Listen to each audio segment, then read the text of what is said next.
Good evening. I'm calling this meeting to order. The time is 5:30 p.m. In accordance with the Texas Open Meetings Act, Texas Government Code, I feel like I'm coaching, Chapter 551, this meeting is officially open with a quorum present. I'm going to hand it off to Trustee Needham. Let's see if your mic's working. It does. Thank you, You're special. No, thank you, Mr. President Jackson. This evening, the students from North Highmount Elementary School will lead us in the Pledge of Allegiance. And in just a moment, Principal Myrna Blanchard will then introduce them. But first, let's stand for the pledge.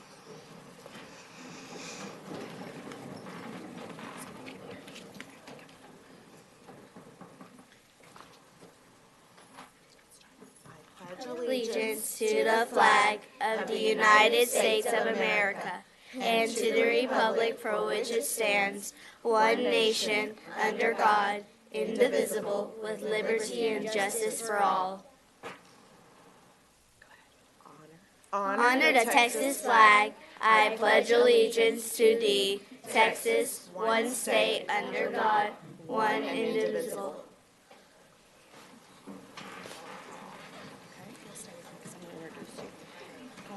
Ms. Blanchard, would you like to introduce your students, please? Yes, thank you, President Jackson, members of the board, Dr. Scribner.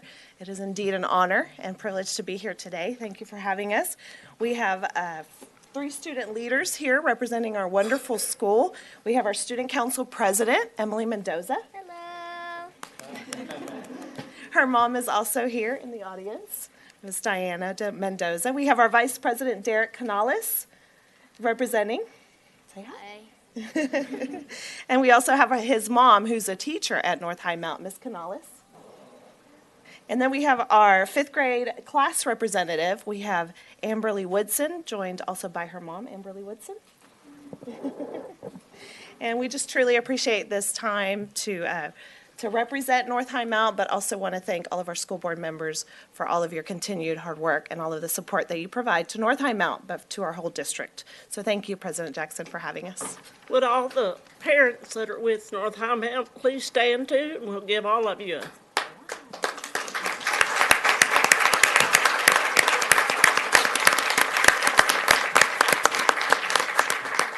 Thank you, Ms. Needham. thank you for coming tonight. You did a great job. Thank you.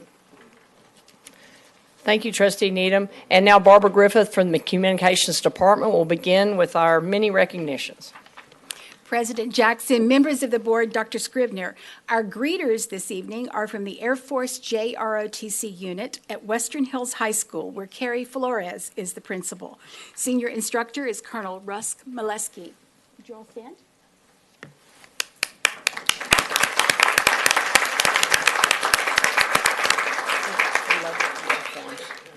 Our parent recognition for this evening is of a volunteer from Springdale Elementary School, Teresita Sierra. Will you please stand?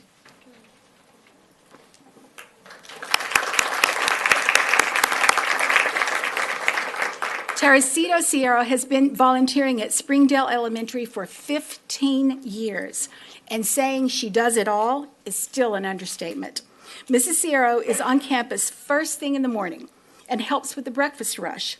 During the day, she not only spends lunch periods helping students with their milk cartons or trash pickup, but she also helps teachers decorate classrooms, making Xerox copies, and in general, being someone they can always count on. She even helps parents after school by picking up students. For that reason, Family Communications Liaison Vanessa Jimenez says Teresita is a true gem, not just to Springdale Elementary, but to the entire Riverside community. When asked why she gives back, Mrs. Sierra says that the children are her motivation, and she wants to help in any way she can. Mrs. Sierra has 5 children of her own, ranging in age from 5 to 23. Almost all have matriculated through the Fort Worth ISD, including Springdale Elementary. Principal Leanne Moreno proudly states, Mrs. Sierra is such an amazing and kind-hearted person. She gives of herself, her time, resources, and compassion for others so freely. She spends much of her time making Springdale the best it can be, and she asks for nothing in return. Springdale would not be the same without her. She is a true blessing to all of those around her. We love that she is part of our Springdale family. Thank you, Teresita Sierra, for all that you do for Springdale Elementary School. And at this time, Family Communications Specialist Jessica Becerro will present her with a certificate of appreciation.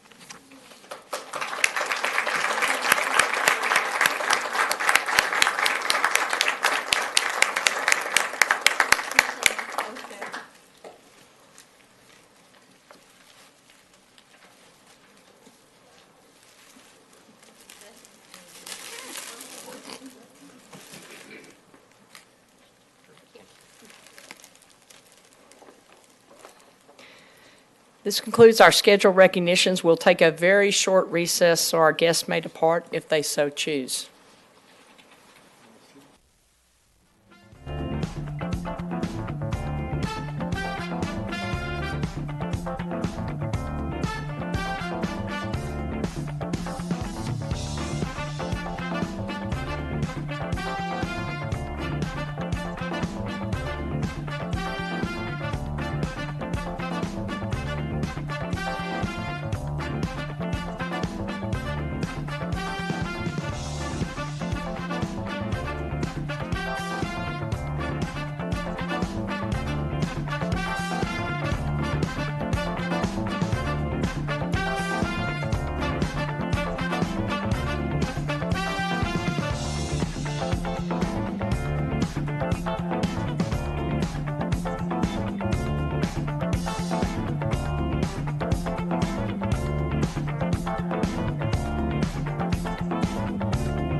At this time, we'll move into number 4 on our agenda, which are reports and presentations. The 2017 Capital Improvement Program Board Update, the bond. Thank you all for being here. We look forward to hearing this.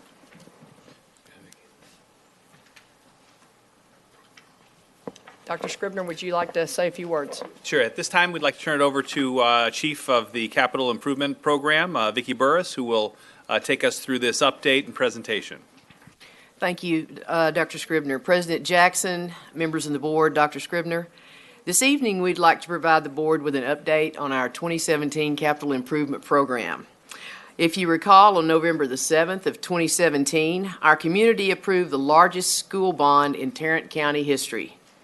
That bond passed with a 78% voter approval, another Tarrant County record. Dr. Scribner's commitment to the public emphasized improved learning environments, especially in our high schools, that focused on science, technology, engineering, math, and career and technology.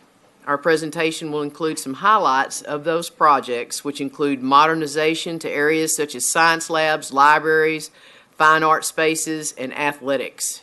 These conceptual drawings that you will see in our presentation are a result of work done in collaboration with students, staff, and campus administration.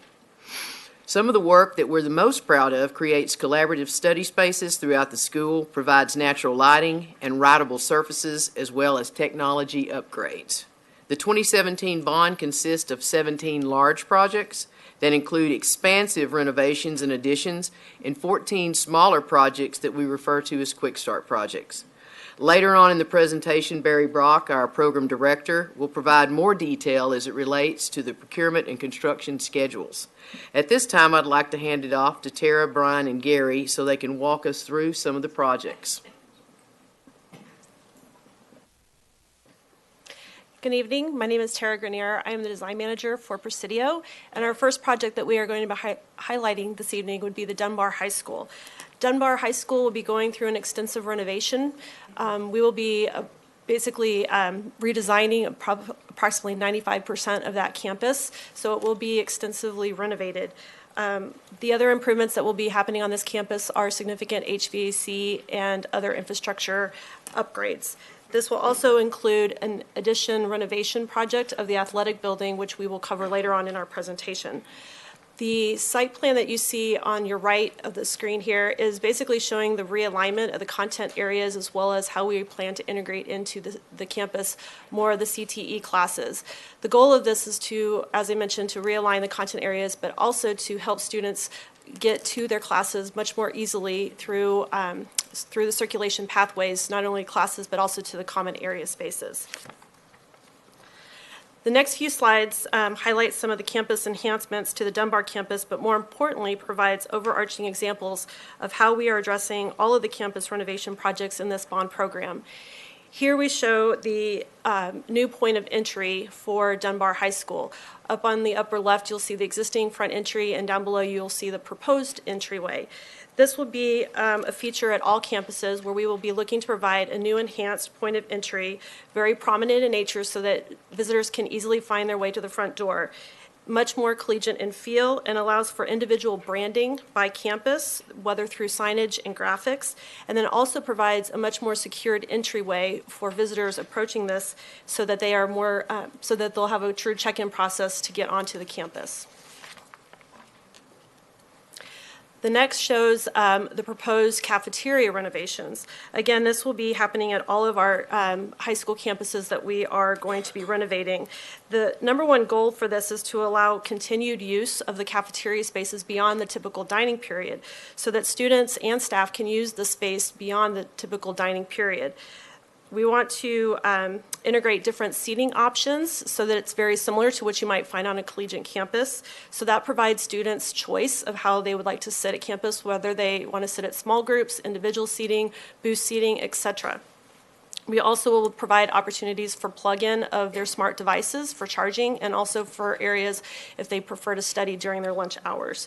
We also provide other technology in terms of LCD screens that would be provided in various quadrants of each of the cafeterias, so again can be used for multifunction use.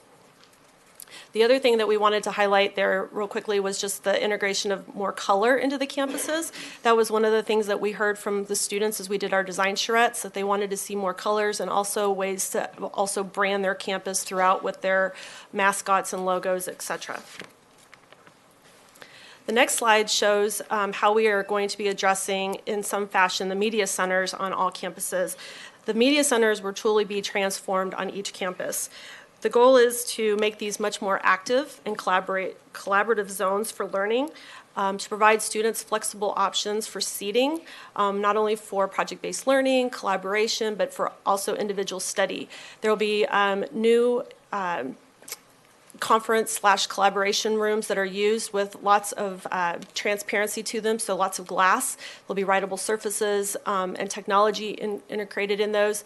As you can see, there's low bookcases so that one can come in and see across the open landscape of the media centers. There'll be other features that will be added. Some of the campuses may have the opportunity to do learning staircases.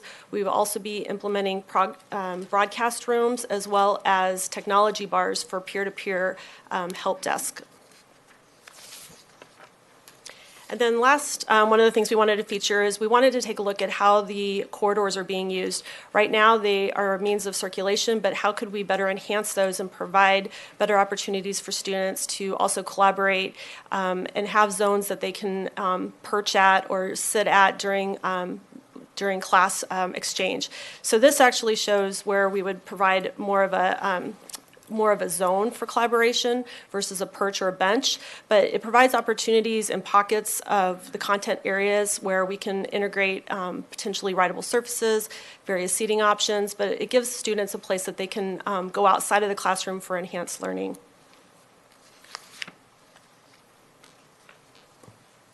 Hello, my name is Gary Annenson. I am the construction manager with Presidio, and I'd like to walk you through the Diamond Hill Jarvis High School project. On the left side of your screen, you'll see the existing site plan, and more importantly, we'd like you to focus on the right side of your screen to the proposed site plan, color-coded in 4 separate colors to signify the phasing of this particular project. On the far north of the campus, we will be building a new single-story classroom addition that will house the JROTC program, And to the far right corner of your screen, you'll see the additional parking. One common theme on a lot of these high school campuses is that they're underparked. We'd like to address this as soon as possible, and this is why we've included it as a part of Phase 1. Shown in the blue to the left here is a new science classroom wing. It is a 2-story addition that will be attached to the existing facility. It will house all the new science classrooms and is roughly 50,000 square feet. Shown in the purple is the new front entry secure vestibule. As Tara indicated, this is something incredibly important on this bond program and will be addressed at every campus. To the right is a new entrance to the gymnasium, which will house concessions and create an entrance point for that gymnasium. The areas shown in the green are the existing campus. There will be minor renovations in some areas and moderate renovations in others, kind of sporadically throughout the campus. On this slide, in the top left-hand corner, you can see the existing entry at Diamond Hill Jarvis, and in the bottom right-hand corner, you'll see our proposed grand entrance. So we want to do something that'll be a staple on every campus. It'll really signify where everybody, visitor-wise, will come to work through the secured vestibule entry. There's also an external learning stair, and we've also simplified the ramps for those of you who are familiar with this particular campus. What's also exciting about this phase of the site is that not only will we have this grand new entrance, but we will also have the new science classroom addition. So the existing site is shown here in this image. There are 4 portable buildings that will be removed and will be replaced with this 2-story, 50,000 square foot addition. We're really excited about the way that this building will sit on the corner of that campus, and then just down to the right of this image will be that new front grand entry. So this entire campus will be totally revitalized with the addition of the science wing and the front entry. Here's just another image looking at a slightly different angle. The same existing portables, which will be removed, and the side of this building, what it might look like from the side. Moving on to the Eastern Hills High School campus. To the left, you'll see the existing site plan. And to the right, you'll see our proposed site plan. The areas that are in a light blue color are the existing campus, and every area in the dark blue color is an addition. So what you see in the top left-hand corner is a new classroom and media center addition. It is a 2-story and 3-story addition. I'll explain that on the next slide that shows you an elevation view. In the lower left-hand corner, you'll see our new admin secure vestibule front entry. And on the right side of your screen, you'll see the athletics addition that will be attached to the existing field house. Shown in the top left-hand corner is your existing Eastern Hills front entry, and shown in the bottom right-hand corner is the proposed rendering of what that new entrance may look like. We are very happy with the cantilever system here, the glazing, the natural light, the reworking of the admin area. In this particular area, it's just kind of a placeholder. There'll be some sort of mural or some sort of statement point for the Eastern Hills campus. We're going to work with staff and students to determine what will go best on that particular piece of the project. Shown on the left is the existing staff parking. So what I'd like to point your attention to here is there's an existing exterior exit to the building, and what you'll see is there's actually a grade change. So from down here to this elevation up here is about a little over 5 foot difference. So this building will be 3 foot in height, or 3 stories in height on this particular area of the site, and then it'll actually step up into a 2-story addition, which will attach to the existing facility. We're very happy with the turnout of this rendering. The architect's done a great job with the north-facing glazing that brings that natural north-facing light into the building. It's not too hot on the south side of the building. We have our art rooms on the 3rd floor, and we'll have our science classrooms on the 2nd and 1st floor. And this particular area here is actually where the new media center will go, and it's 2 stories and will kind of extend back into this portion of the building. Shown here are interior renderings of what that new proposed media center will look like. You'll see lots of alternative seating. You'll see the low bookshelves with good visuals across the entire media center space. On the top, you'll see kind of that storefront glazing conference room center where the kids can go and collaborate and have an area to go and meet in smaller groups. And then once again, just kind of that flexible furniture. Hello, I'm Brian Johnson, Brian Johnson, Deputy Program Director for Presidio. We're talking about ODY High School. I'm very proud and excited to discuss ODY since I'm a former high school graduate from ODY. So very excited about this project. If you look at your screen, the existing site plan is on your left-hand side. The proposed site plan is on your right-hand side. And through our programming efforts, we realized that ODY would need an addition on site. So working with Principal Lane, we relocated or located the addition on the northwest side of the campus. We felt like this would be the best site for the the best site for the addition, being on Seminary Drive and Campus Drive. We felt like this addition would be the cornerstone for the community. Also, if you look down the yellow box below the addition, we have portables there. Those portables will be demolished. We'll put a new parking lot there to cover the parking lot that we were getting rid of, adding the new addition at the top of the campus. Also, we are providing an athletic facility, a 6,000 square foot building, which we'll discuss later in the slides presentation. Next slide is the proposed floor plan for ODY. Again, we're realigning content areas to make it easier for the kids to get to classes. If you look at all the colors, we are renovating 90% of this campus, which is a lot of renovations, and also a lot of HVAC upgrades to the campus. To your left, you're looking at the existing entry of ODY, and to your bottom right, you're looking at the new proposed entry, secure vestibule for ODY High School.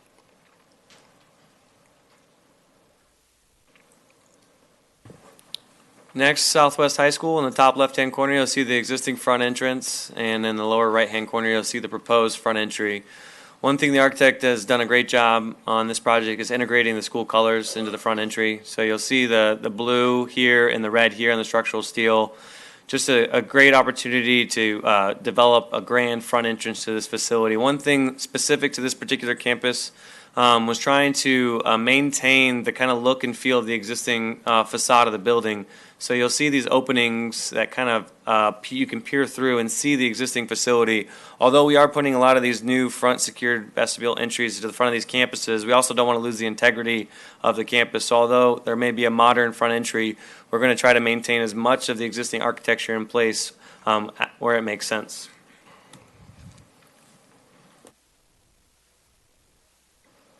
Good evening. I'm Barry Brock, the Program Director for Presidio. And this project is a very exciting project that had a very major shift in planning. As you probably all know, the original plan was to locate this new facility in a new building on a site that was adjacent to and owned by Tarrant County Community College District. As we were going through the planning and programming process, we realized the original site was about 2.4 acres, which was a tiny little site. And we were trying to cram a square peg in a round hole. So as we went through that project and we began to really look at meeting all the programmatic requirements, it became obvious to us that the right solution and the right thing to do was to go back to the original location. The original location is a little over 10 acres in site and would provide us with a number of enhancements that we would never get at the new site. One is that we wanted to honor the original architecture of the building and to understand and be relevant to the culture of the Stop 6 area. What we plan to do in this project is to add about 27,000 square feet in the area that's located in the blue, and a new front entry to the building, and you'll see an example of what that might look like here in just a few minutes. We also will be removing the portable buildings, and the functions that are accommodated within those portable buildings will be utilized in the new space. You see here a representation of a square that is the competition gym. That's the proposed location as we look at it today. Our preferred location would be at the front of the project, but would require getting some new pieces of property up there. This gym will be a true competition gym. One of the issues with the other site was that it was so small that it was going to be impossible to have a gym of this kind of magnitude. One of the challenges with this project is going to be bringing it into the 21st century learning environment. So it's going to require a major renovation of the existing space. We want to honor the architecture of the building. This building is about a 50-plus-year-old building. It's got unique architecture, but I think you're going to see in just a few moments an example of how we can take this existing building and make it look great. And I'll turn that over to Brian. To your left, you're looking at the north elevation of Young Men's Leadership Academy. And to your bottom right, we have a conceptual rendering of a project that we did in DISD, South Oak Cliff High School, where there's similar scope, similar building, look of a building such as YMLA. The great thing about this is we have the same architect that designed South Oak Cliff on this project. We feel that this building, this front entry, will be similar to what's shown in South Oak Cliff, but, you know, this rendering has given, and this building will give hope to the community and provide academic excellence that's already shown at YMLA to reflect this building. So, the next project that we would like to highlight is the Amon Carter Riverside High School. This site, like many of the other high school campuses, presented a few challenges in that this site is a historical site with limited area for new construction. The architect worked hard to minimize any tree removal, which further limited the location for new construction. The architect has focused on the strong central access that aligns with the neighborhood across from Yucca, that leads up to the campus and transcends through the existing campus into a new centralized courtyard, which is framed by the newest addition, which is the cafeteria building, as well as the new proposed construction, which is approximately 109,000 square feet. This building, with the reorientation of the baseball field, will house CTE, science, fine arts, athletics, JROTC, counseling, and the media center. Additional parking has also been provided, and a new master plan provides a much more improved campus student flow with a more collegiate feel to this campus. The next slide shows a bird's eye aerial of the north and west elevations and shows a glimpse of the courtyard. This three-story building is actually the three-story building is in the center there. That houses your CTE and science and media center that transcends 3 floors. To the left of that is the new fine arts portion of the building, which is about a 1.5 story and you need the high volume for the band and choir and orchestra rooms. On the back side of this building is the athletics addition, which houses locker and training room facilities. And then JROTC actually is on the front side at the lower corner where Gary's pointing, is where JROTC will be, so that they can also utilize that outdoor courtyard. So the architect tried to use building materials that would complement the existing structure but not take away from its historical significance. This, as you can see, has a large curtain wall of glass. It's shaded with a metal screening that's shown there in like kind of the copper color. And again, building material choices were to complement, not to take away from the existing structure. This building is currently in review with the Historical Commission. This also slide here provides a human scale showing kind of that expanded courtyard where we'll have an opportunity to provide additional seating for students from dining and then also for outdoor educational space. This new elementary school 229. This site, as you all know, is located on approximately 5.9 acres located over at Briarhaven Road in Kingsridge. It will serve approximately 550 students as a relief to the existing Tanglewood campus and will serve grades pre-K through 5. We're really excited about this project because this will be the first elementary school that will highlight the new elementary school education standards. What that means is the district has taken a new approach on the size of the classrooms, so these will be slightly larger classrooms. Also, there will be integration of those collaboration spaces, and some of those same features that you see at the high school level will be transcended down to the elementary in order to start preparing students for that feel. So it will have a much different feel than the current campuses, elementary school campuses today. The other unique elements here is paying homage to the green space and to the existing prairie. This is the proposed conceptual front entry. The architect would like to try to emulate kind of that same feel that they have over at the existing Tanglewood site where they have the park across the street. So kind of providing this nice little area at the front of campus where parents can wait for their students after school and have lots of green space, not only at the front of the campus, but in the back of campus for outdoor learning. And we're going to discuss and give updates on construction progress of some of our projects.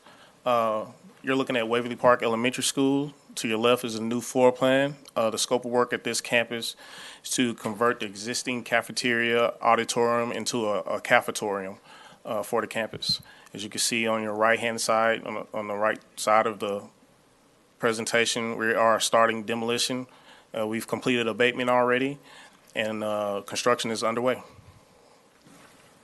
Next, we'll talk about the Southwest High School new athletic facility. In the top left-hand corner is your new floor plan.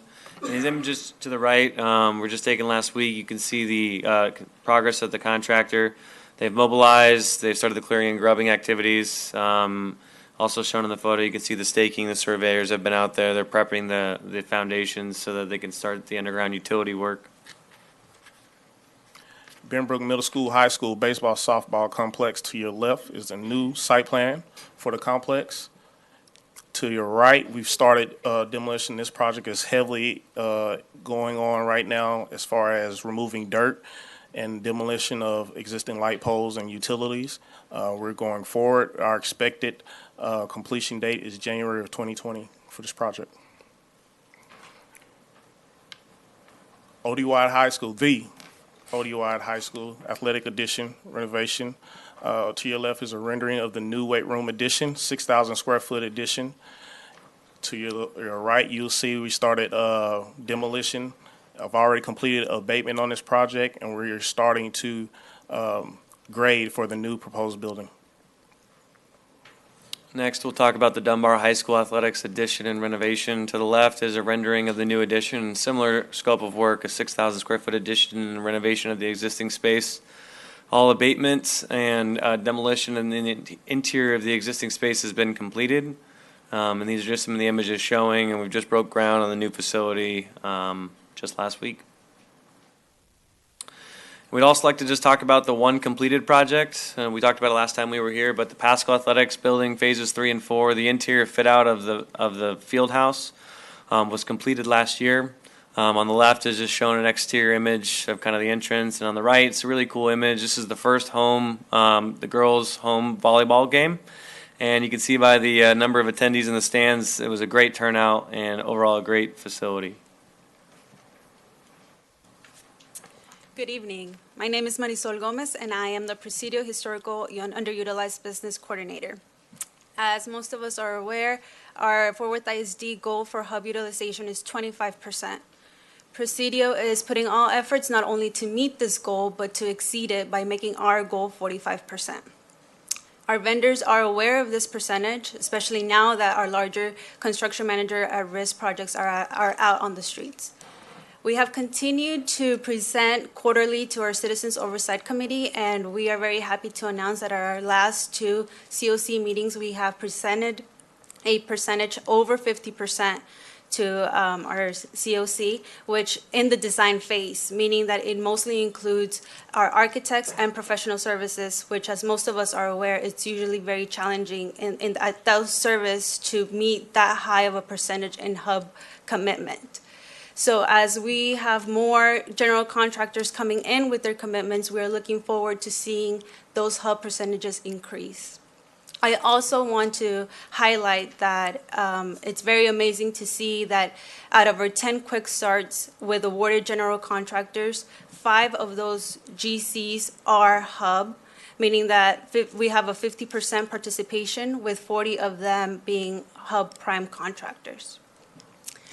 Lastly, I want to highlight all of our outreach efforts. From the last time that we presented to the board, we have continued to partner and participate with our associations and chambers in the DFW area, not only to let our vendors know about the Fort Worth ISD opportunities, but also to become an important resource to our hub community. We continue to host one-on-one meetings as many as our vendors need.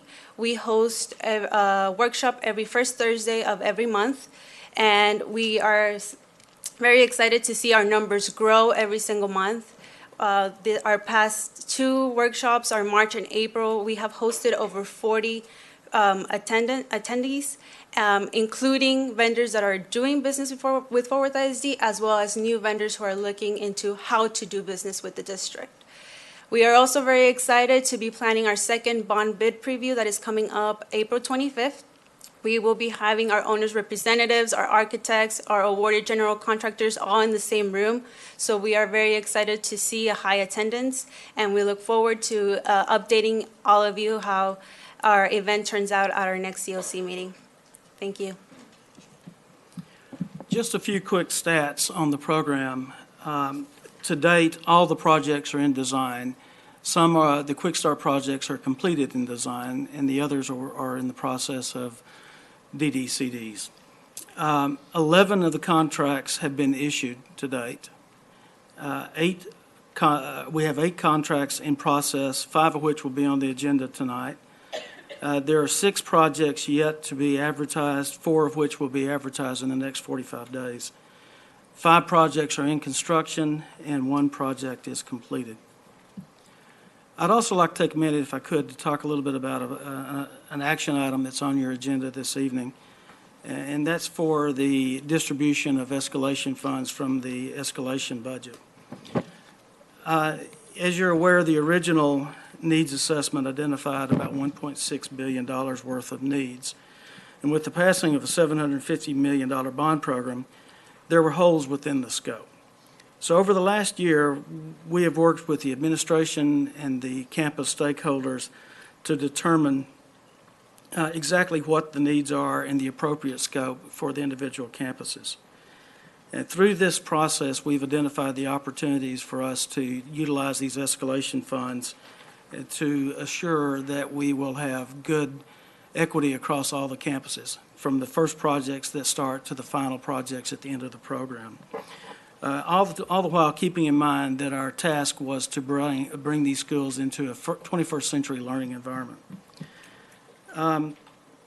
We've determined that the utilization of these dollars will ensure that we are able to utilize the monies in the best way possible, so that if the market changes, we will have accommodated those through a planning instead of a hopeful process.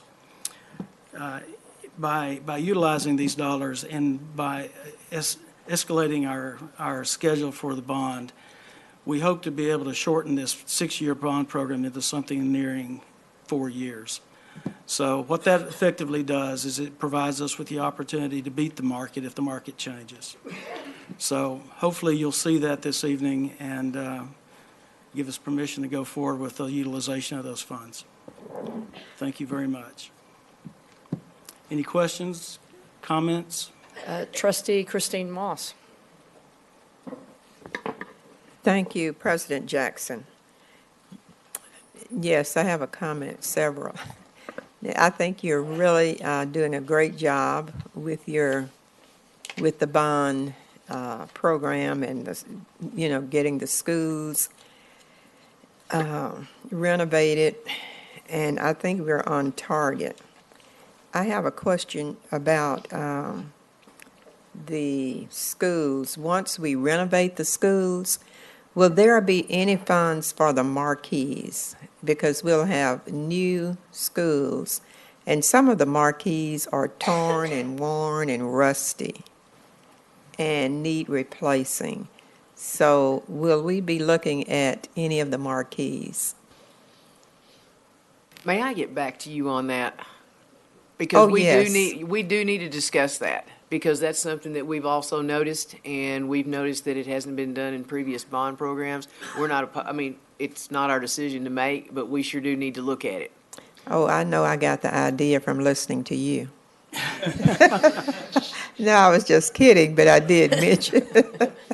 Thank Thank you, you Ms. for, Moss. thank you Appreciate for that. looking into that. And Ms. Moss, may I add that if you noticed in many of these new entryways, we've created opportunity for an identity to be presented to the school. So even though we don't have the marquee, we do have a new face. Sure, and I am so happy. Thank you. I have three quick questions. One, you mentioned getting ahead of the market. The fastest way to get ahead of the market is to watch pricing on commodities and buy in bulk. Can we do that on paper? HVAC, steel, copper, those kind of things. You know, over the years, we've tried that in a number of different ways. We've never really enjoyed what you thought we were going to get from the bulk purchase. And part of that is because we have such a diversity of pieces of equipment and machinery within these older schools. We've looked into it, and we will continue to look into it. And as it is appropriate, we would certainly instigate that program. So with steel and commodity type materials, that's different than HVAC. So can we buy those type materials, not take delivery, but just purchase them on paper and at a guaranteed price? It's a little more difficult in a competitive environment with the different contractors. It's very difficult to assign steel because we're through the Seymour project process. We are designing the projects as we go. So I've never tried that, but I'll certainly look into it. It sounds real easy. I didn't think it was easy. Thank you, though. The second question is following up on Trustee Moss with marquees. I was told the other day that 70,000 cars pass Arlington Heights High School every day. 140,000 eyeballs with just one person driving. It's a great opportunity for us to get our message out. So at least could we look at repairing all marquees or making them all equitably repaired? But some of these places where we have a wonderful opportunity to move forward with our community and partner with them, get a message out, it seems like it's something we ought to look at. I think we'll look into it and we'll give the information to Dr. Scribner and he can distribute that, if that's all right. That sounds awesome. And the third question is safety. At Eastern Hills High School, we have so many doors. Part of that's due to portables, but part of that's due to an old building. How many doors are we eliminating? Did we work hard on eliminating doors to make these buildings safer? I think the answer is yes, but. I don't believe that we are actually eliminating doors because you need your doors for egress. However, most of the exterior doors will have some sort of card access on them, and some of them will have cameras that'll be integrated into the campuses so that there'll be enhanced security. The SROs and security staff will be able to view all of those entry points as well. So, Great, thank you. I do know that we are eliminating some portables, so that would eliminate some true, doors. true. But anyway, thank you. Trustee Judy Needham. Thank you, President Moss. This is a wonderful update, and you are to, did I say Ms. Moss, President Moss? Oh, everybody's smiling around. Well, it's still President Jackson, excuse me. The fact that the minority contractors are over 50%. I applaud you, all of you, for working. You get an A+ for your job, and you didn't even use any notes, I noticed. I think we're a model for other cities across the nation that set it at 25 and we're over 50. I didn't have anything else. The fact that you had to do escalation adjustments now, are we still on budget, Barry? Yes, ma'am. We didn't eliminate any of the contingencies. We just took the fund that was dedicated for escalation and applied it to the schools where it should be in the That first you place. knew that, Yes, ma'am. what do you call them, the short-term projects, what do you call them? Quick starts. Quick starts. A number of those are field houses at various high schools. I don't know how many it is, 8, 9, 10. Will they all be finished by the time of football field season? I believe currently the completion dates are anywhere from August to the 1st of September, so within that month, they should all be finished. And have they all almost started? Yes, ma'am. And now, I will caveat, these are old buildings and sites that we're unfamiliar with, so Surprise. there are a lot of surprises. So our current plan and our contractors are dedicated to completing them on time. That's great. Thank you all very much. You're welcome. Trustee Ashley Paz. I just want to say thank you and commend you for the job that you've been doing and working with the community. I can only speak to my experience in working with you through Carter Riverside, but we're a very outspoken community in Riverside, and you have done a lovely job in working with them, truly bringing them to the table, not just making them feel like they're at the table. You really have brought them to the table, and the results speak for themselves. You've done just a beautiful job with your plan for the school, and keep it up, because this is kind of a new thing for us, so I'm excited. Thank you. Thank you. Thank you all so much. It was a great presentation. Yes, ma'am. One last thing. You asked about the doors. We wouldn't leave doors that wouldn't be able to close.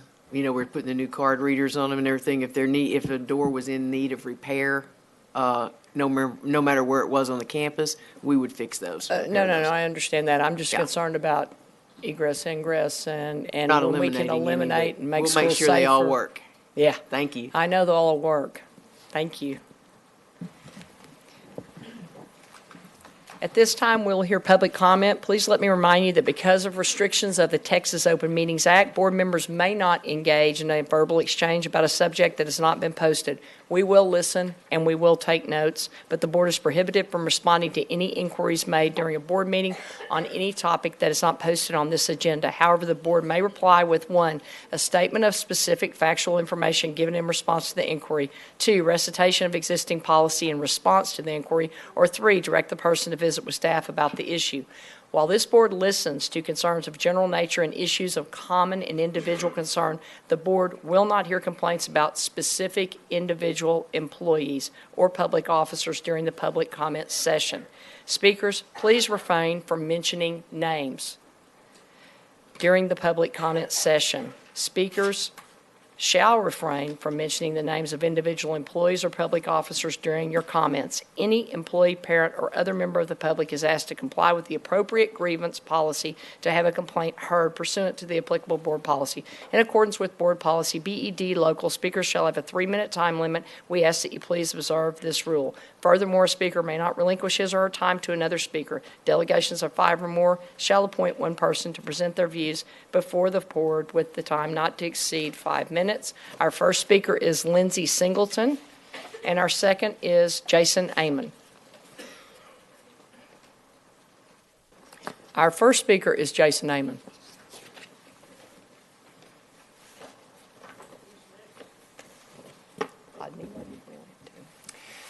Madam President, Dr. Scribner, Honorable Board, my name is Jason Amon. My husband Rodney Wade and I are part of a small but growing army of people who spend many days and most evenings trying to make this world a better place for kids with disabilities. It's why we get up in the morning. It's what keeps us up at night. In pursuit of that goal, I've only ever wanted to be your ally. My undergraduate degree is in economics, and they taught me some things about scarce resources.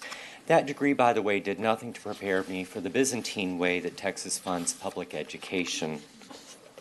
There's never enough money, so as your allies, we've been in Austin lobbying for more and smarter funding. I'm thrilled to tell you that House Bill 3581 in particular reverses the injustice that the state pays this district 3 times less to educate our son now that we've gotten him out of the self-contained special ed classroom. But when I come back home, it doesn't always feel like we're allies. Sometimes it feels like a battle. Please understand, this is not about our kids or their educators. It's about the kids whose families lack the resources and privileges to navigate a system where many parents are expected to take what they're offered and be thankful besides. Schools of underfunded kids with disabilities, once identified, they're offered fewer services than they need to thrive. Even those limited resources are not fully implemented. I know this because at the end of the rope, their parents call me. It's hard to be allies when parents have to call an attorney to get their kids the education that they need. When I intervene, it's because I feel that kids are at risk. It's because I see kids withering where they could be blossoming, or because you are doing something that I believe in good faith is a violation of the law. And that is not a threat to sue you. That is me trying really hard to keep you from getting sued. I believe you're all good people working hard for the same things that I am. You may be all over these issues. You may be implementing sweeping changes and working feverishly behind the scenes to correct these problems. If so, then as much as anything else, we have a communications problem. From this side of the dais, it looks like progress is glacial at best. With new leadership, we have an enormous opportunity. Not only that, but the next opportunity isn't going to come around for a long, long time. I came here to speak, and I came here to listen. It is crucial that we have a conversation about special ed that involves parents, but that conversation is not enough. It must be backed up with quantifiable progress, and toward that end, I look forward to working with you. Thank you so much. Thank you. Mr. Rodney Wade.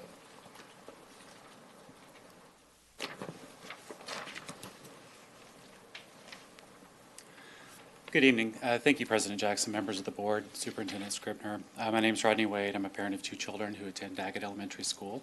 I'm president of the Fort Worth ISD Special Education PTA, and I'm also chair of the Fort Worth ISD Special Education Advisory Committee. Last year was a revealing one for special education in Texas. It started with the U.S. Department of Education. I'm sorry? Of course. I think they can amp you up in the back, too. I'll lean over a little bit. Last year was a revealing one for special education in Texas. It started with the U.S. Department of Education saying that Texas violated the Individuals with Disabilities Education Act. And now TEA says it'll be June 2020 until Texas is compliant, even though that law has been into effect for almost 45 years. Last week, we found out that Texas may have underspent on special education by $223 million, and it's likely we'll lose $100 million in federal funding. All of that, and neither the TEA nor the State Board of Education issued any legislative priorities for special education, and none of the bills being seriously considered in Austin will provide significant reform. I know you do not control the legislation in Austin, but it's absurd to believe that the problems at the state level do not impact us here at home. Over the past year, you have heard from me and other parents regarding some of the issues we've experienced. I have also met with the leaders within the district and expressed the same concerns. But for all of my talking, I've seen an unwillingness to take real action. Everyone seems to be waiting for other people to tell them what to do. The administration's waiting until we hire a new special ed director. The district's waiting to see what the state does. The state's waiting to see what the feds do. And while the adults fumble around, the students are still waiting. We've made a lot of progress with special education, and many of the 7,000 students receiving services at this district receive an excellent education, but they should all be receiving an excellent education, and right now they just aren't. I understand that later tonight you will be holding deliberations for an assistant superintendent of special populations. I hope the person you are considering is ready to lead and ready to work with parents and teachers to make meaningful action to make sure that when we speak of all children, we truly mean all children. Thank you. Good night. Thank you. We will now recess and reconvene in the board conference room.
In accordance with the open meetings law, the board opened the meeting at 5:30 PM in the boardroom with a quorum present.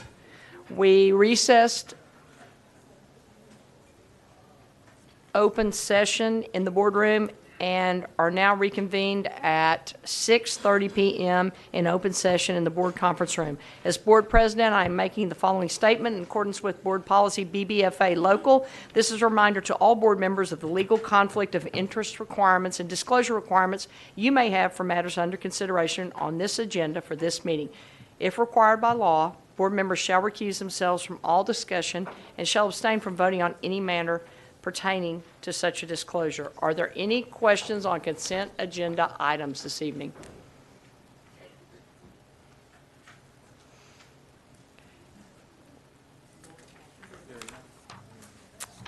This concludes our discussion of agenda items. No one gets a DVT tonight. You guys can all get up fast and go on.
has been a buzz around the school that we are having a special visitor today. Clifford's here today at Lily B. Clayton. He came to visit you today and deliver a prize for you because you've been doing such a good job with your reading. He came to see you. Oh my God. Big red dog. It was Clifford. I've read Clifford books. He's my favorite cartoon. We participated in the Readers Become Leaders contest, and Lily B came out as the top school. This week I've read about an hour and 7 minutes, so it's about 3 chapter books. Were you excited to see Clifford? The students really enjoyed seeing him. We had high fives, cheers, giving him hugs. I love Clifford the big red dog.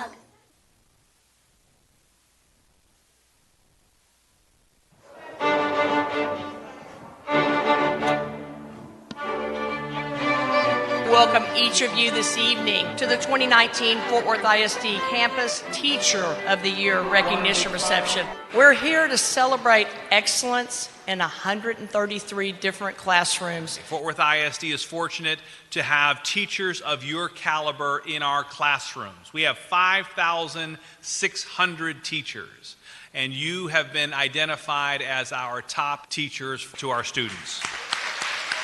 You know that the small things in life, in word or in deed, really do matter, and you take it upon yourself to teach the next generation how important it is to truly care for one another.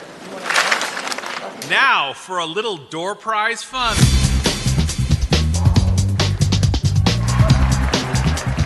It's a Mercedes-Benz for one teacher to drive for the entire summer. Janae Bean. She's here. Yeah. Super excited. I can't wait to drive it.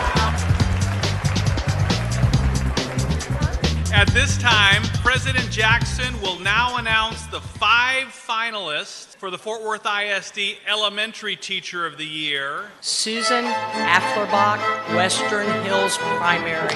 Kimberly Bennett of Springdale Elementary to join her. Sharon Gantrell of Charles E. Nash, will you join them? Sydney Jones from Worth Heights Elementary. Sarah Milliken from Seminary Hills Elementary. Now for the Secondary Teacher of the Year finalist, Lisa Yana Gita Blow, Eastern Hills High School. Kenyelle Carr from I Am Terrell Academy for STEM and VPA. Dalen Cross, Diamond Hill Jarvis High School. Yvette Mumford, Tabs, Andrea Rogers, Young Women's Leadership Academy. I extend my congratulations to all of you for receiving this honor representing your campus as transformational teacher leaders. Have a great evening. Thank you very much.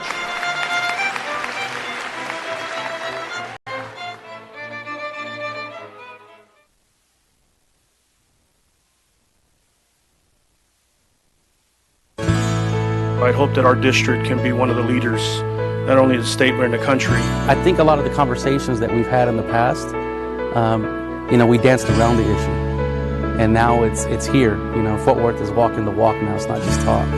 I think it definitely has made me more aware of who I am. I really feel like it is helping me as a leader to guide myself. You're better able to understand the world around you. Things that maybe I could have ignored before, I can't ignore those anymore.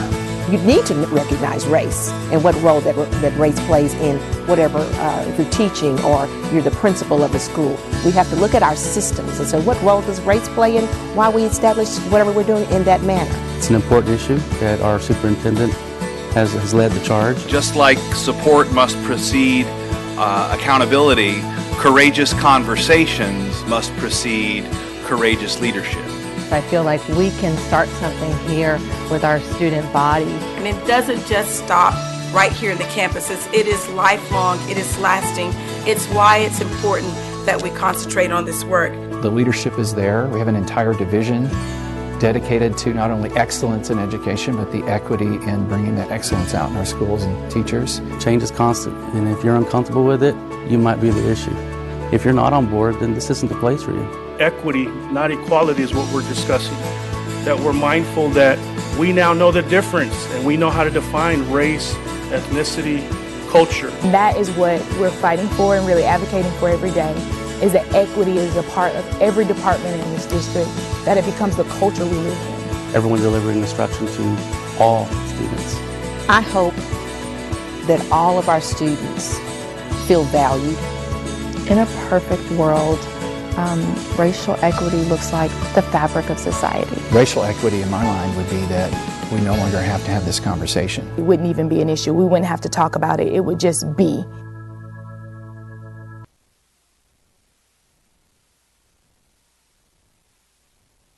Good, how are you doing? Boys and girls, I have a very, very special person that has come to visit you. His name is Matt Tipp. He is a hardworking, determined rookie driver this year, and we are excited to welcome him to Diamond Hill Elementary. Some of my amazing, hardworking kids got to meet up with another amazing, hardworking, leader. When I was in elementary school, my dream always was to become a NASCAR driver. 14 schools participated, over 8,000 students. Just to see the surprised face of our actual winner of the diecast competition and to see his little eyes. I couldn't even look at him whenever we were reading his story because he didn't know. I decorated my race car with the United States flag. I wrote speeding to read because if you are speeding with your reading, you are going to read and be a leader. And what's really cool is this car is actually going to be sold in Walmart, Target, and all across the world. The overall winner was Ivan Herrera.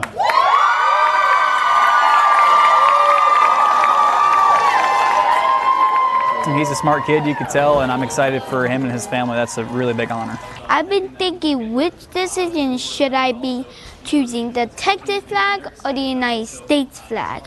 I wanted one with more details, so I choose the United States flag. It's so true, people who work hard and are reading and studying and stuff, they are the leaders of our future, and Ivan got that message for sure, and it looked great.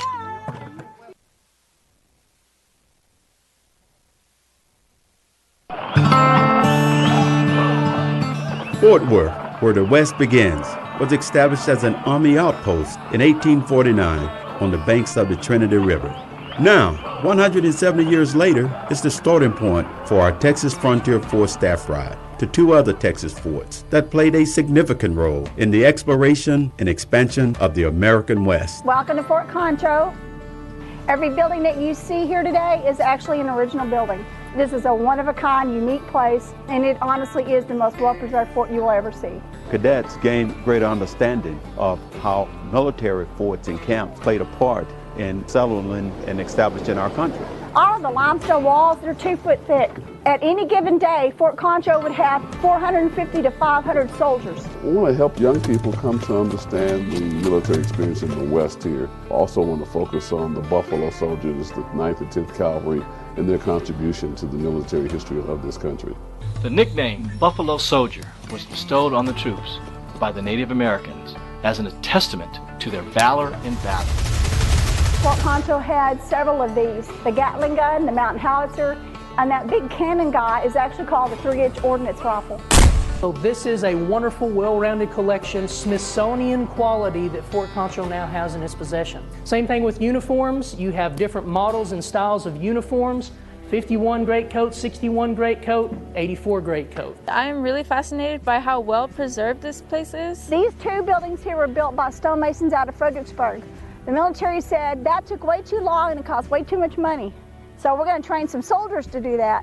So then soldiers learned how to do it. So then after that, everything you see besides this building and this building was built by the soldiers. Here they saw the hardships that the soldiers faced. And again, the way of life, from their horses to their social life.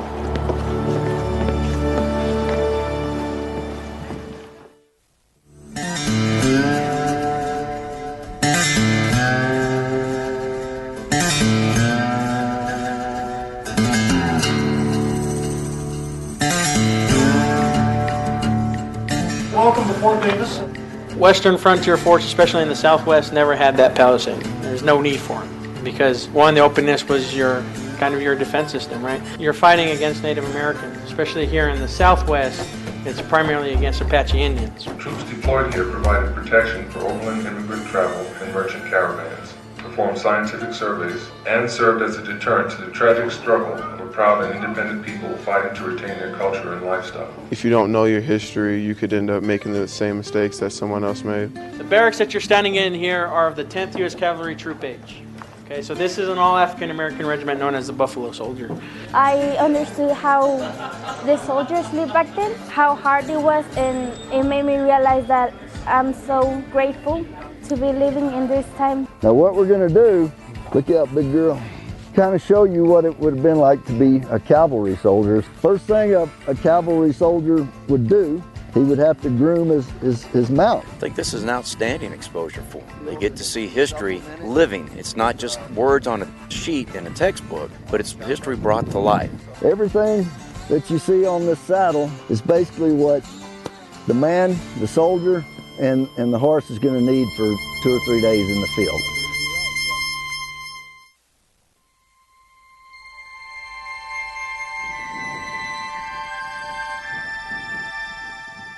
Basically, there are two types of telescopes, refractors and reflectors. This white one here on the side is a refractor. Can you see it moving? What a great telescope!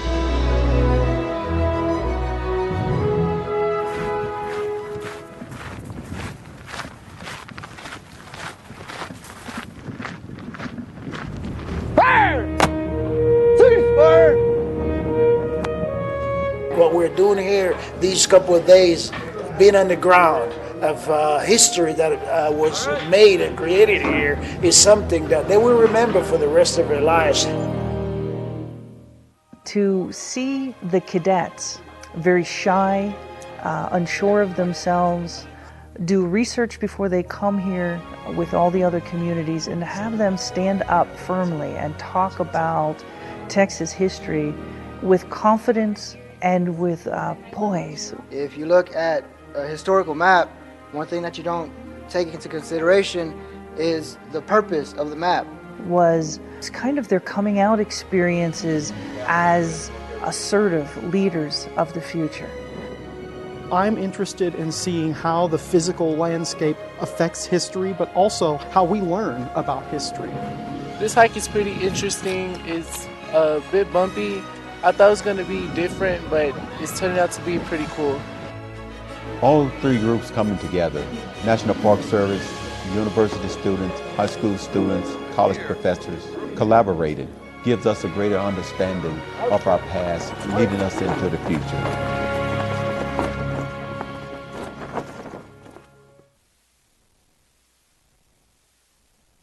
I want to play soccer. I want to play soccer. I want to run track. I want to play basketball. Tennis is my game. I want to be on the center. I want to play football. I'm going out for volleyball. I want to be on the golf team. I like to dance.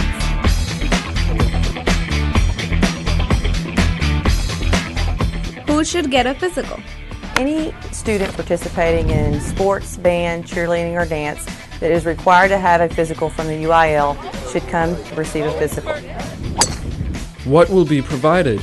We will be providing a very full service and comprehensive physical along with cardiology and ophthalmology. The ophthalmologist will be screening all of our students for their vision, and the cardiologist will be there for athletes who fall out on their physical from a standpoint of their history or from their physical that need further testing. What does the physical cost? Everything that we provide is free. The entire exam along with the cardiologist and the ophthalmologist, none of it will anyone be charged for. It's all on a volunteer basis. Go, go, fight, fight! Where are the physical exams being held? It is important that the parent and athlete check with their school to see what time they need to be at the school to get on the bus and what time they're scheduled to come to the physicals and to return to their school. How do I get there? The kids really only need to get to the physicals through the school bus that will be provided by the school district that will be present at their school to get on. So it is very important that the child come with their coach on their bus and return on their bus to their school to be picked up by the parent. Why do I need to get a physical each year? And it's important every year to make sure that in case your child does have injuries, that they're over those injuries. Two, we always want to screen every year to make sure that if there are any cardiac issues going on with any of our athletes or any other health problems that they might have, so that they can perform optimally when they participate in their chosen sport. What do I do with the medical history form I got at my school? I think it is extremely important that a parent or legal guardian help the student fill out their form. We cannot perform the physical exam and the medical history review unless the parent has signed the physical form. That student will be turned away from getting a physical for medical legal reasons. What do boys need to wear? We would really like the boys to wear shorts and t-shirts and tennis shoes. We don't really like them to have flip-flops. Please leave your caps at home. Please leave your cell phones, your iPods, any type of gaming devices at home. How about girls? Girls, we request that they wear shorts and t-shirts, but we also request that they wear a sports bra underneath their t-shirt. And we ask that they also wear tennis shoes and that they leave their gaming and phone devices at home as well. What if I wear glasses or contacts? If you wear glasses or contacts, it is imperative that you bring those to the physicals that you attend so that our optometrists can adequately assess your vision. Can I see my own doctor instead?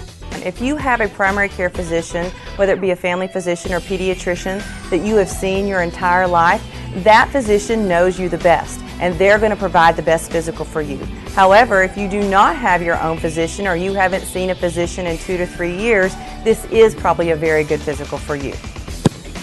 Anything else? We are honored and we will do the best physical we can do for your child, and we're very happy to participate and partner with Fort Worth ISD on what we consider very cutting-edge mass physicals. And they're free.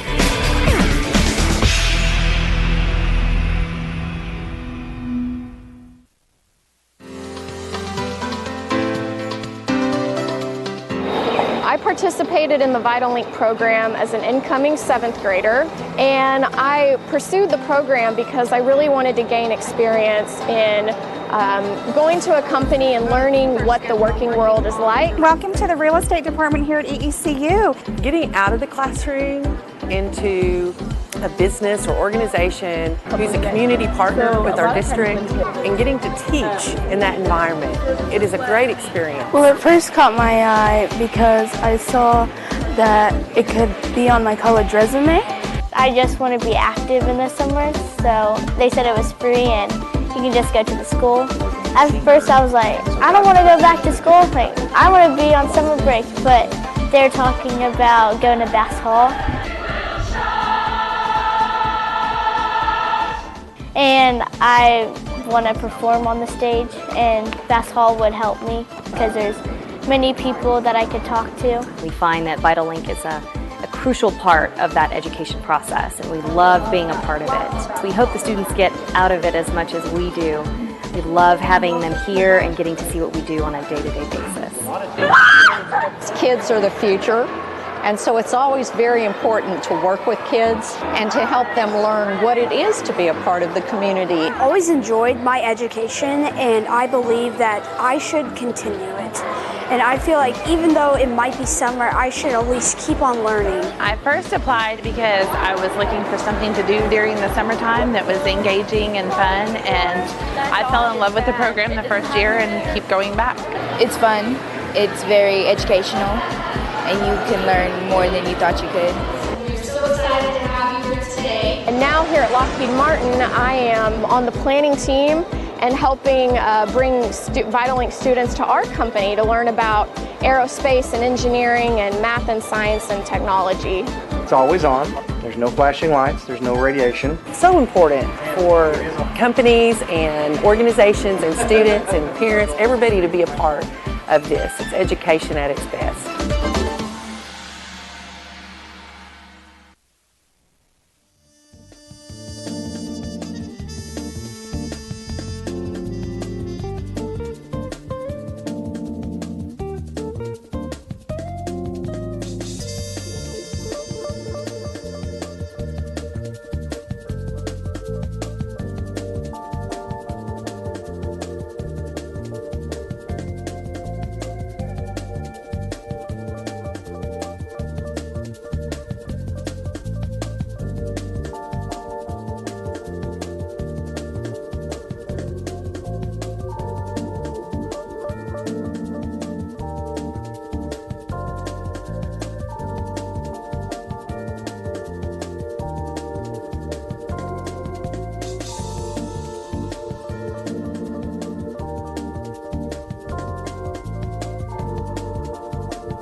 In accordance with the open meetings law, the board opened the meeting at 5:30 p.m. in the boardroom with a quorum present, recessed and reconvened to open session in the board conference room, adjourned regular session, convened executive session, adjourned executive session, and now reconvened open session at 6:55 p.m. in this boardroom with a quorum present. Do I have a motion accepting consent agenda items? Moved by Trustee Christine Moss. Seconded by? Seconded by Trustee Jacinto Ramos. Shall we vote by hand?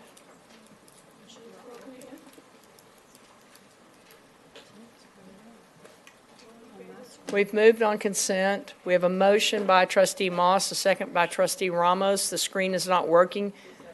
May we please vote by hand? Yes. Please vote. And the motion passes unanimously.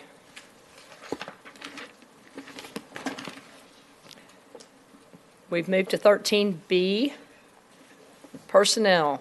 Do I have a motion for personnel appointments? Trustee Needham.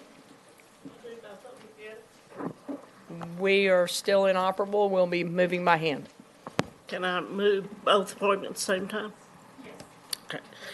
I move to approve the appointments of Corey Gollum as Assistant Superintendent for Special Populations and Arista Owens McGowan as Executive Director of School and External Partnerships. Second from Trustee Moss.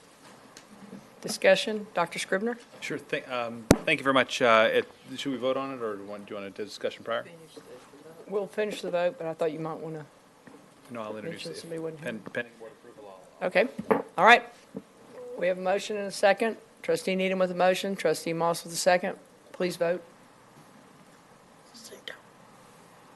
And the motion passes unanimously. Thank you very much, President Jackson. At this time, we'd like to introduce two individuals who will be joining our team. We're very excited, one of whom, in fact, is fulfilling her professional duties at her current district. So that speaks well for her as well. But with that, I'll turn it over first to Charlie Carroll, who will speak about Assistant Superintendent of Special Populations. Charlie. Thank you, Dr. Scribner. The Assistant Superintendent for Special Populations in Fort Worth ISD will be Corey Gollum, who is currently the Director of Special Education in Arlington ISD, where she has served since 2015.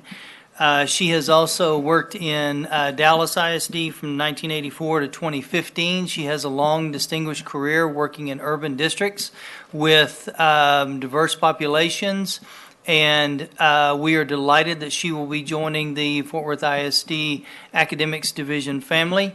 Ms. Gollum is in Arlington. She had a commitment this evening, and I will try to get her to meet you so you can put a face with a name as soon as possible.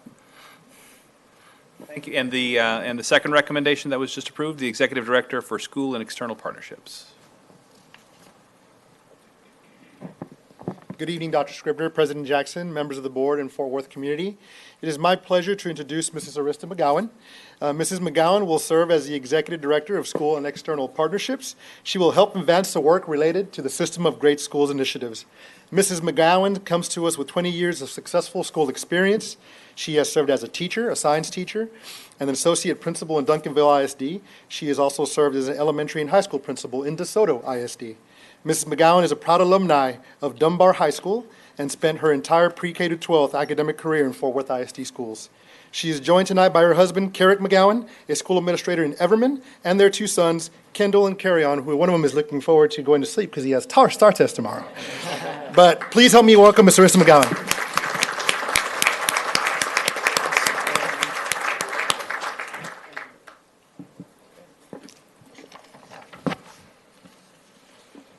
With no action required on items A, B, C, and D of 14, we're going to move to 14E. Approve second reading revision to Board Policies CJA Local, FFAA Local, and GKE Local. Do I have a motion?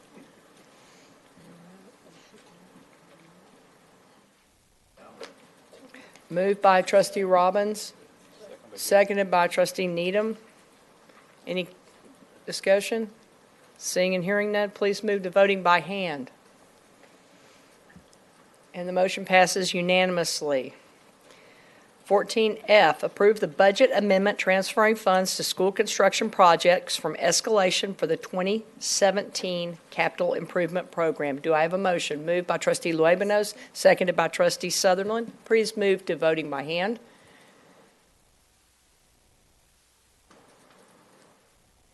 And the motion passes unanimously.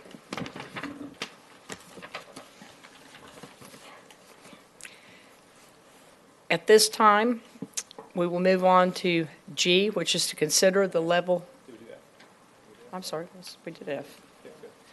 At this time, we'll move on to G, which is considered level 3 grievance of Brandy Pace, and we'll convene in closed session. At this time, Ms. Leaf. President Jackson, if I may. Yes. We've got some special guests, and I was hoping that I may be able to at least recognize during that portion. Absolutely. We just, if my colleagues, I believe, I'm sure you're well aware of, we just named a softball field at Diamond Hill Jarvis High School after Coach Elaine West, and like to recognize right here in the room, everyone, give them an applause.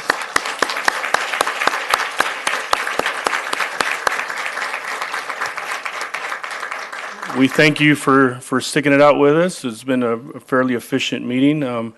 Principal Garcia is in the house, and also retired Coach Abernathy, someone who's we think dearly of in the community. Wanted to see if Principal Garcia, you wanted to make the introduction and say some words.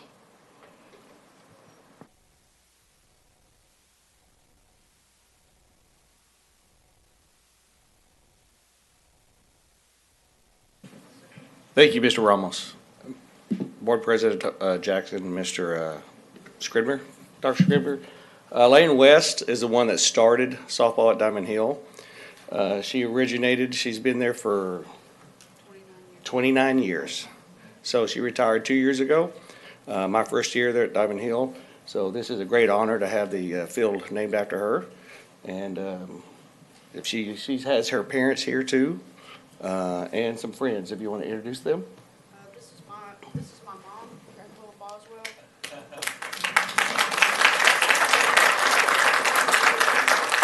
This is Coach Debbie Barrow. She was one of my assistant coaches. Molly Stringfield. She was in the ad building at Fort Worth ISD several years ago.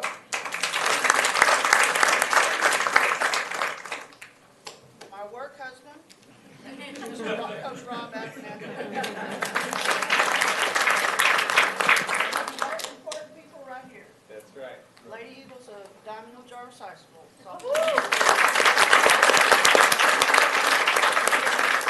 Quick thing, Coach Clardy, the head coach, softball coach right now, is here, and he's the one that started this whole thing to get it named after her. So, Coach Clardy, thank you. Coach West, thank you for all your years of service. Thank you for what you've done in the Diamond Hill community and Fort Worth Independent School District. Congratulations. Thank you, Trustee Ramos. Good catch. And we're going to go ahead and move to comments by board members or the superintendent, which is number 15 on the agenda, since we still have people here. Any comments? Yes, Mr. Ramos has a comment about Cube. You were named president. Cube and Mazba.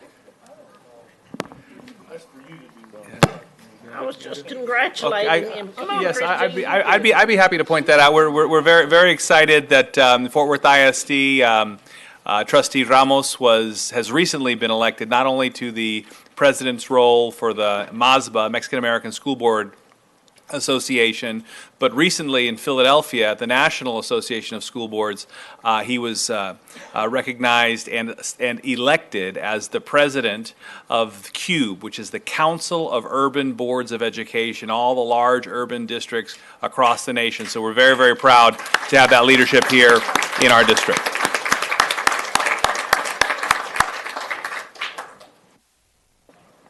Mrs. Moss. Thank you. I am so proud of Mr. Ramos. When he was elected to Fort Worth ISD, I decided to take him to all of the national meetings And when we were in, I can't remember what state it was, but it was the National Association of School Boards. And at the National, you have the National Caucus of Black School Board members, and also you have the National Mexican American School Board members organizations, and that's what they were called at the time. And I took him, and I didn't attend the Mexican American caucus because they were held at the same time, so I just told him to go and attend and learn all of the people there and get the addresses and all of that information because I had to go to the Black Caucus. So he did, and surprised me because he learned all of the national figures. And now Fort Worth ISD is back in the limelight on the national level. I served on CUBE for about 9 years, and that's been 9 years ago. But now he is there, and he will make Fort Worth proud. Yeah. Wow. Thank you, Mrs. Moss. I definitely got to thank you, Mrs. Moss, for taking me under your wing, educating me on how school board governance works and taking that to a national level. It is definitely an honor to be in that national seat. I am also now an NSBA voting member and one of a handful in the country, and I'm not bragging because that's a testimony of the training ground that Fort Worth Independent School District Board probably did for me, right? That we learned a great deal here together. Look forward to the work of a team of 10 here and duplicating that at the national level. That's obviously much needed. The hot topic continues to be not only equity, but even more specifically, racial and ethnic equity. And Fort Worth is being looked at for that work. And I know that this administration and the superintendent's board is dead serious about that. So really, really excited for what's happening at that level. I want to thank Dr. Scribner for having been there to support the effort. And my brother from another mother, Mr. Norman Robbins, he and Ms. Pam were also in the house to help us celebrate the deal. So that's a 2-year gig and ready to do some work. Thank you for your support.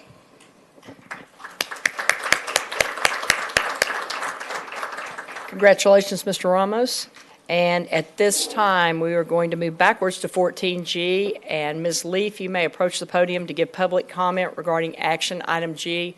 I remind you to please not use anyone's name. Thank you. Good evening, Dr. Scribner and Board of Trustees. I emailed each of you Monday morning. I've not received a response to my request. I had planned on reading that email tonight, and then I was asked not to. So I just want to point out a couple of things. I want to point out first that there is a conflict of interest for the grievance tonight. The grievant and a board member have a personal relationship, and I just wanted to point that out. They're personal friends. I will also point out that the details of this grievance are included in the responsive documents that were submitted at my hearing on January 8th that led to a censure. So I would just like to ask that board member to please recuse herself tonight from the deliberation and decision from tonight. That's it. Thank you. Thank you. This time we'll move to the back to hear the level 3 grievance of Brandy Pace.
Sounds good.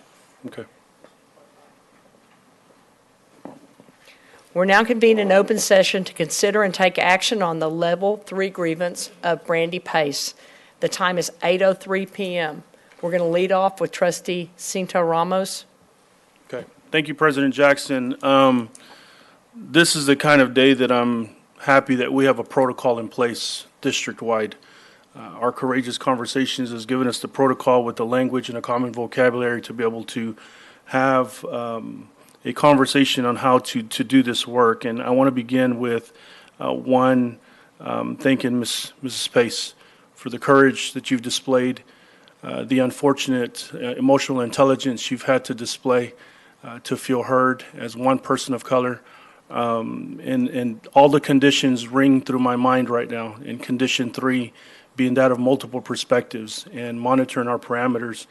You've brought that to life for us as a board tonight in the things that you described, and more importantly and unfortunately the things that you experienced. So your courage is highly commended for me as one trustee. The other one is you totally exposed and put condition 6, the presence and the role of whiteness, right in front of the board. And it's going to be imperative that this district continue to decentralize whiteness in all the rules, and your description of even how difficult it was for you as someone with social capital to navigate our system and to get to this level. All that I could do is think of how many young people may have not been able to navigate, how many countless of other parents and adults and community members have not been able to get to this situation. So with that, I believe that Mrs. Moss and our team, our board, has come up with a statement as we look to bring a resolution to our next board meeting so that we can stand and say this is what we believe. The final piece I want to do before I give that to Mrs. Moss is I've shared with my colleagues that there's a continuum when doing anti-racist work. Not saying that we're not racist is obviously not enough. We have to be anti-racist in the work that we're doing. And so the continuum shows like a mid-range, and that's where an institution gets a gut check. Are we what we say we're about? And I think that this kind of a night, this kind of a situation, and what I anticipate would be a really strong resolution would put us on that second half of the continuum, that we would not revert back, that what we spent a lot of money, a lot of time, and a lot of resources isn't just a fad, that it's going to be something real and genuine. Because again, as our superintendent has said, is known all over the country, the demographics aren't changing, they have changed. And all we're simply asking is that the system be cognizant of who it's serving and to be mindful of all of our students, and yet also having a real talk about that 89% are children of color that just aren't there just yet. Mrs. Moss?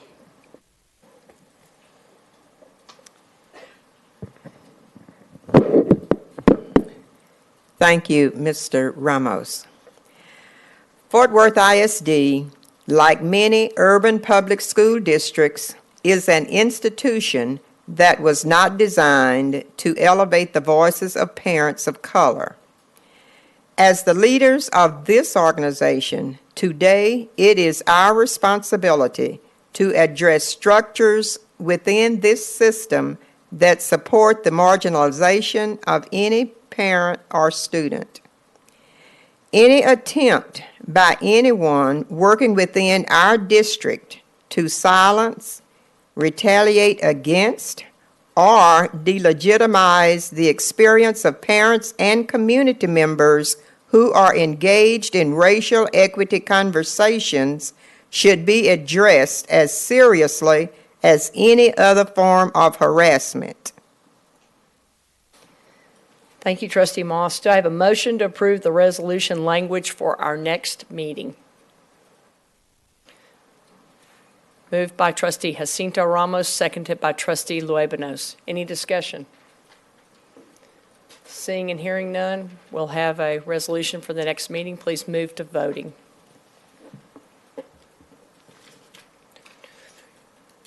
And the motion passes unanimously. And on that, we are adjourned.